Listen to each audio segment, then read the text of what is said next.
which we are now facing. And if you go to the Philippines, what's happening now in the Philippines is that every family has a drug problem, including my family.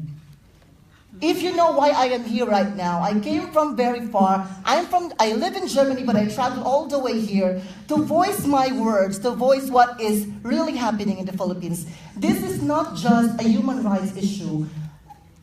Ms. Callamard is right, this is also a public issue. And now my point is that you need to look at the other side of the story. I appreciate the effort of the journalist. It was well presented. However, the real scenario, mentioning that 7,000 were killed with this drug problem or this war on drugs, it is not. When you check on the details, when you do, I urge all of you to do your research, because this 7,000 killings is not just all about drugs. These are all the murders happening since the president came into power. And I tell you, the last administration, this extrajudicial killings has been happening. Yes. And it is not just the time of the president. Yes. The president is so angry about the drug problem because it is so huge and you cannot imagine it. You see the people, the very poor people. I have a friend, 12-year-old. 12-year-old is using drugs. That's how difficult human rights. I urge you, during the term of the president, since he came to power in July, there are 1 minute. There are 1,900,000 drug surrenderies. The United Nations, we urge all of you to help us with this problem. You come to us, help us with this health problem. Build rehabilitation centers for these people. You see all those accused of drugs in the prison. It is catastrophic. If you're concerned about people, you go to the Philippines and help us build rehabilitation centers and stop meddling with the political affairs of the Philippines. Because the case is in court and you need to respect the law of the Philippines. Thank you. Thank you, Madam. I just want to say one thing, because if it does not being clear, then it's my mistake. There's a completely different issue. Talking about drug policies and prevention of drug policies is a completely different issue from dealing with extrajudicial killings and executions. That is the issue that is debated here. That is the issue that is debated in the UN. We have great empathy for the drug problems in the Philippines, but this, and again, I don't know who wants to answer you, but the debate is about, and the discussion is about, not about drug policy and the fact there is a drug problems. Even the senator herself said the failed drug policies of the previous administration. So anyway, Philippe, you want to answer, or Rose, who wants to answer? Well, the senator is not debating that there really is a drug problem, even a serious drug problem in the country. But you're correct. It's a totally different issue as regards EJK. The problem is that there's perception that the drug war is being conducted with legal shortcuts, with highly questionable procedure that disregards due process and disregards basic criminal procedure. That's really the bottom line issue here. That's what the senator is totally against. Could you agree with this? Microphone. Hello? I don't have the microphone. Madam, do you agree with the position of the Senator's Chief of Staff? Yeah, I understand that they're concerned of how they deal with these people being killed. So, my point is that this is a growing problem in the Philippines. And what we want you to do is to take action, not condemn what we are doing. Outside You can the law? take action. Do you want to take action outside of the law? No, it's within the rule of law, of course. Is it? Within the rule of law, of course. The president, you are quoting the president, I am willing to kill them. But The real statement is that if you are destroying my country, if you do drugs, then I am willing to kill. That's the criminals when they fight. Well, it's not right to I understand what's the concern, that it's not right to kill or to advise people to do the killing, but that's quite the strategy of how they deal with the problem. Thank you very much for your statement. Can I just say something?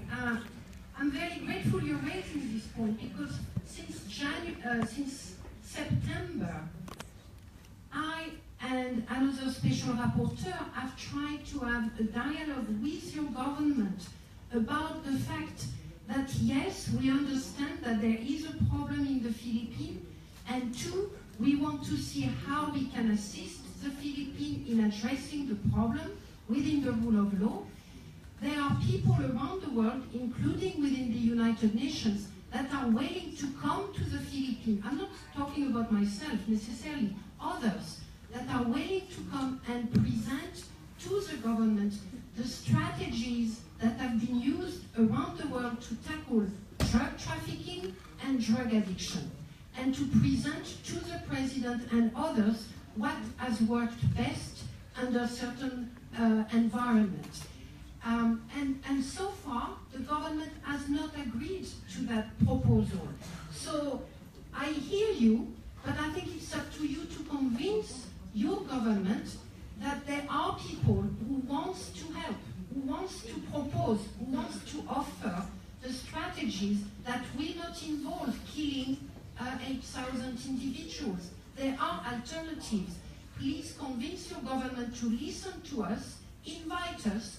We will present those alternatives, including to the public, and then you can decide whether there are better ways. And I can assure you, there are more effective ways to tackle drug trafficking and drug addictions, which do not involve this bloodthirsty epidemic, which is really poisoning the society.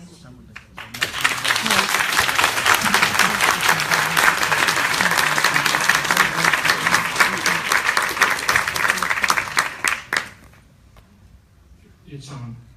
Go ahead. Okay, thank you for the word. Maybe quickly, I'm a German citizen. I'm frequently in the Philippines. I have a lot of friends there. I'm supporting a little farm there, and I believe I know a little bit how it looks on the ground. What the lady just said, I can all support this. I think we Europeans and you people out there, you do not really understand what the situation is. I'm not defending extrajudicial killings. This is clear. But you must understand that people, they are fed up. Every family has somebody. And 20, 30, maybe 40% of the people in the Philippines, they have no human rights. Where was the UN before for fighting these people? Yes, bravo. Yes.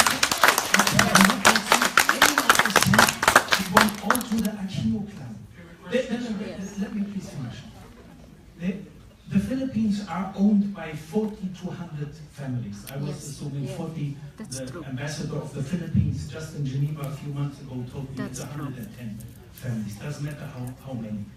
There is a much bigger picture behind this. What you are presenting is not about human rights. Yes, it's that's about true. getting rid of Duterte. Yes. And if we're getting rid of Duterte, this country will never clean up. Yes, you that's will true. never have the chance to have a country where you find law and order.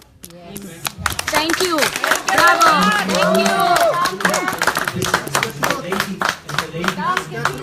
It just do your research, people. You could not go on the invitation. It just shows that everything is fitting in the background. If you really want to help, then you should have not making announcements months and months before Duterte you are a murderer based on data which I'm questioning. If you look to this, sorry, sir, Senator De Lima, you're talking without knowing. I have never, ever called President Duterte using those words. No, not you, but the UN did. Well, then don't accuse me. I am an independent human rights expert. I am not representing the United Nations. That's the first thing. The second thing, You cannot say that the UN did not care about the Philippines before the President Duterte was elected. This is not true at all. I'm looking at my work as a special rapporteur on extrajudicial executions. This special mandate has gone to the Philippines on a number of occasions to report on the extrajudicial executions. There has been multiple reports from the UN far before Duterte was elected about the regime of impunity. There has been multiple reports about the impunity related to the killings of journalists. And what happened? And what happened? What was done? What happened? Nothing. That's But a you- huge Yes. crime. Yes. You are saying the UN didn't say anything. Of course the UN has said something, and they continue to say it, and they will continue to say it, whether or not it's President Duterte or somebody else. I want to insist that as far as I am concerned, it doesn't matter who is in power in the Philippines. It's not driving my agenda at all. Frankly, I don't care. I mean, I'm very pleased some of you are supporting President and others are opposing him. He was democratically elected. He's a democratically elected representative of the country. I engage with him. I have absolutely no hidden agenda regarding President Duterte, and I'm very pleased to hear that he's supporting the poor. You know, it's certainly a human rights agenda for me. My point is, support the poor, support women's reproductive rights, and do not kill the drug addicts or alleged drug addicts.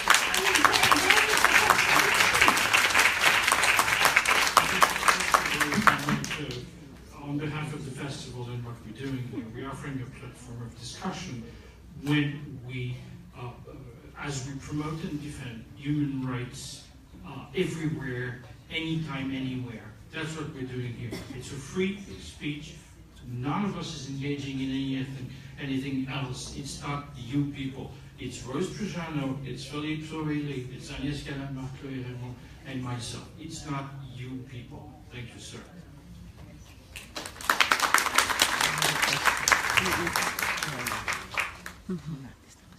Please. Can I take the floor? Okay. I'm a Filipino. I live in Switzerland for more than 30 years. I often travel to my home country, and 3 times sometimes in a year. I would like to thank first and foremost for those who are the panelists, and for the organizer and those who are here, for your concern and for taking time.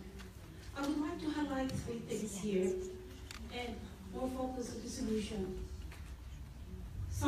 We could say anything, there will always be people say that's wrong or right. I come from a family where I have 4 family members victims of drugs. I lost them. One of my youngest brother is still in prison. He was a pain in the family, many years. At the age of 7, he got already the first taste of drugs. In school. My sister-in-laws could not even go to work, have to put their profession aside because they're scared that their kids would get something. Drugs flooding the country for so many years. I've lost mine. And if you people tell that what's going on in the country, it's terrible. Yes, it's terrible. And this is now a new norm, potentially, for some people. For you, probably scary. But let me tell you, there is a new beginning in this country. Yes. As mentioned by Mr. Sawale, people are awakened. Yes. Rose, thank you for informing the public what's going on, why people choose this guy. There was a big country for many years. The Filipinos have been subdued. The Filipinos were just forced to say yes. Yes. We have been under the Spanish for 400 years. Yes. Then came the Americans, came the Japanese. If I may, Mom. I don't want to No, express sir. it. Let us stop. This is a I'm debate. trying to Let explain her. to you. I'm trying Let to her. Okay, what I'm trying to come here is please understand, know the country, and then you can help. You can help, and we need help. Let me encourage you to consider the language issue here.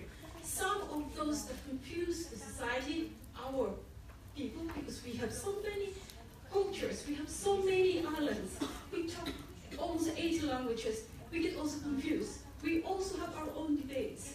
Now this goes out of the world, and it's a bigger problem in communication. Ms. Callamard, I would like to encourage you